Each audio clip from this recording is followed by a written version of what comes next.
Se você quer viver de renda só recebendo aluguéis, mas não tem dinheiro suficiente para comprar um imóvel, talvez os fundos imobiliários sejam uma boa alternativa para você. Nesse vídeo eu vou falar sobre 5 dos principais indicadores que você deve analisar antes de investir em um fundo imobiliário. Então, se esse assunto te interessa, fica comigo até o fim desse vídeo e já aproveita para se inscrever no canal para acompanhar o conteúdo novo que sai toda semana. Bem-vindos de volta ao canal Rael Invest, eu sou Israel e os fundos imobiliários eles são muito conhecidos por pagarem dividendos e eles pagam isso de forma mensal. Eles fazem isso porque eles são obrigados a distribuírem 95% do seu lucro para os cotistas e eles fazem essa distribuição todos os meses.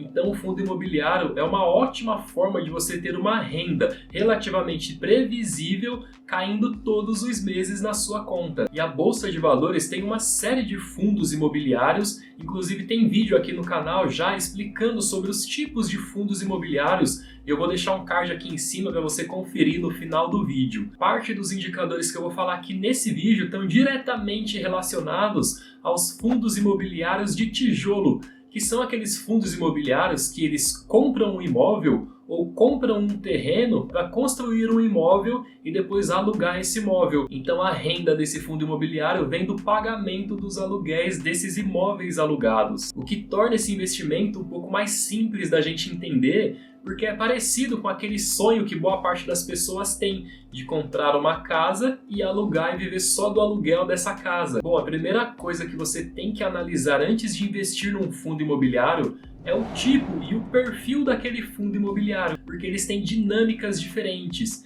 Eu vou mostrar aqui só como exemplo um fundo imobiliário, ele é o BBPO11, e aqui nesse site que eu estou compartilhando com você, ele tem uma série de informações sobre o fundo imobiliário, inclusive eu vou deixar o link desse site, que é o Funds Explorer, na descrição do vídeo. E aqui nesse site a gente consegue ver, logo no começo, uma descrição do fundo imobiliário. E aqui nessa descrição, lá no início, eles estão falando o seguinte: o BBPO11 é um fundo imobiliário do tipo tijolo. Seus investimentos são destinados com prioridade em propriedades do segmento bancário, ou seja, esse fundo ele aluga seus imóveis para bancos. E eles continuam aqui dizendo que o objetivo do BBPO11 é comprar ou construir para alugar e gerar uma renda mensal. Então esse fundo ele não só compra, como ele também constrói imóveis e tem como prioridade alugar esses imóveis para os bancos. Então é bom você entender qual é a dinâmica do fundo imobiliário, porque esse aqui desse exemplo, ele aluga para bancos, mas tem fundos imobiliários que alugam para empresas, para galpões logísticos, para hospitais. Então tem uma série de perfis diferentes e você precisa saber qual é o foco do fundo imobiliário que você está investindo. Bom, outro ponto que deve ser analisado é o número de imóveis que o fundo imobiliário possui.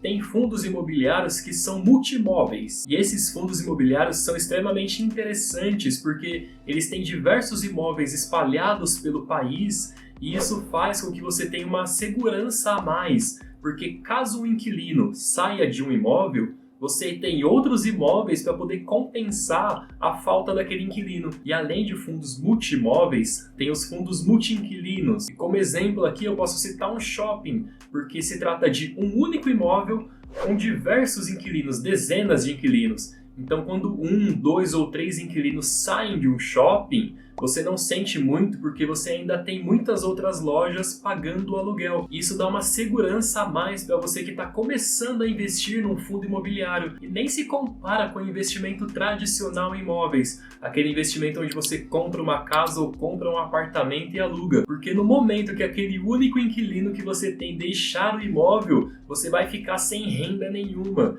E isso dificilmente acontece em um fundo imobiliário que é multimóveis ou multi-inquilinos. E isso nos leva ao terceiro item, que é a vacância. Você tem que analisar qual é a vacância daquele fundo imobiliário. E o que seria isso exatamente? Seria analisar a porcentagem de imóveis vagos. Eu vou dar um exemplo. Vamos supor que o fundo imobiliário tenha 10 imóveis e cada imóvel tem apenas um inquilino. Caso o imóvel fique vago, o inquilino saia, nesse momento o fundo passa a ter uma vacância de 10%, porque 10% dos imóveis dele não estão alugados. Então, quanto menor for a vacância do fundo imobiliário, melhor é para você como investidor, porque mais imóveis alugados, maior é a renda que você recebe. E o próximo item, que é o indicador número 4, é o P sobre VP. Mas antes de falar desse indicador, se você chegou até esse momento do vídeo e ainda não é inscrito no canal, já se inscreve e ativa o sininho para ser lembrado dos vídeos que eu vou postar ainda essa semana. Bom, o P sobre VP é o preço dividido pelo valor patrimonial. E o que ele indica? Ele indica se o fundo imobiliário ele está sendo negociado a um preço alto ou não. Ele indica se as cotas estão caras ou não. Então, quando você tem um P sobre VP maior do que 1, isso significa que o preço das cotas está sendo negociado a um valor maior do que o fundo imobiliário realmente vale. Caso o P sobre VP seja igual a 1, significa que o preço das cotas está exatamente igual ao valor patrimonial. E isso seria um preço justo, você vender as cotas ao valor que elas realmente valem, ao valor patrimonial do fundo. Já se o resultado dessa divisão do preço sobre o valor patrimonial der abaixo de 1, significa que as cotas estão baratas. E lá naquele site que eu mostrei do Funds Explorer, lá você consegue encontrar o P sobre VP também, além de outros indicadores. E no momento de investir, esse não pode ser o único indicador a ser avaliado, porque pode ser que o P sobre VP esteja acima de 1, o que significa que as cotas estão caras, mas elas já estão caras porque o mercado está com uma alta expectativa naquele fundo imobiliário. E caso essas expectativas sejam atendidas, pode ser interessante investir nesse fundo imobiliário, mesmo o P sobre VP estando um pouco acima de 1. Então tem uma série de fatores que precisam ser analisados antes de tomar a decisão. Não vá pegar apenas um indicador e decidir investir naquele fundo só tomando ele como base. E o quinto e último indicador que não poderia faltar é o Dividend Yield, que é basicamente os dividendos que o fundo imobiliário paga. Então, assim como eu falei, mensalmente os fundos imobiliários distribuem o lucro deles. Caso o fundo imobiliário não tenha lucro, ele obviamente não vai distribuir os dividendos. Então você tem que ficar atento a isso também, mas tem alguns fundos imobiliários muito bons e que pagam 6% de dividendo ao ano, 8%, até 10% você consegue encontrar. Então, para quem está pensando em viver de renda, analisar o quanto o fundo imobiliário paga de dividendo é fundamental, mas novamente não é o único indicador que tem que ser analisado. Bom, esse vídeo fica por aqui. Se você gostou dele, já se inscreve no canal para acompanhar o conteúdo novo que sai toda semana e te vejo no próximo vídeo.